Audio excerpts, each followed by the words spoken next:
ছাত্র জনতার গণঅভ্যুত্থানের মুখে ভারতে পালিয়ে যান শেখ হাসিনা।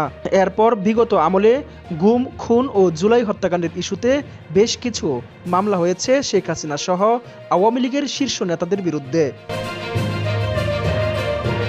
সরকার পতনের পর দলটির শীর্ষ নেতারা আছেন আত্মগোপনে, কেউ কেউ গোপনে ছেড়েছেন দেশ। আগস্টের অভ্যুত্থানের পর বেশ কয়েকজন শীর্ষ নেতাকে করা হয়েছে গ্রেপ্তার।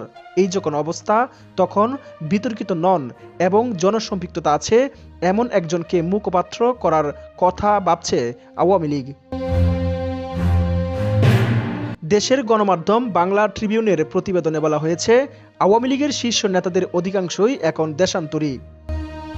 আর যারা আছেন তারা অনেকেই কারাবন্দী। বাইরে যারা আছেন তারাও আসতে চাইছেন না প্রকাশ্যে। পরিস্থিতি বিবেচনায় ৫ আগস্টের পর থেকে এরকম অনলাইনেই কার্যক্রম চালিয়ে যাচ্ছে দলটি।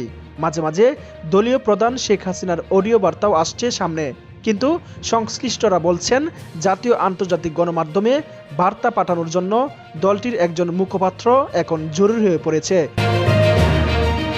আর সে কারণেই বিতর্কিত নন কিন্তু জনসম্পৃক্ততা আছে এমন একজনকে খুঁজছেন শেখ হাসিনা। এদিকে গেল বৃহস্পতিবার বাংলা ট্রিবিউনের লন্ডন প্রতিবেদকের সঙ্গে আলাপকালে যুক্তরাজ্য আওয়ামী লীগের একজন গুরুত্বপূর্ণ নেতা দলটির একজন মুখপাত্র খুঁজার এই তথ্য জানিয়েছেন। বলা হয়েছে, এমন ব্যক্তিকে মুখপাত্র হিসেবে বাছাইয়ের সম্ভাবনা আছে, যার সঙ্গে শেখ হাসিনা ও শেখ রেহানার রয়েছে পারিবারিকভাবে যোগাযোগ।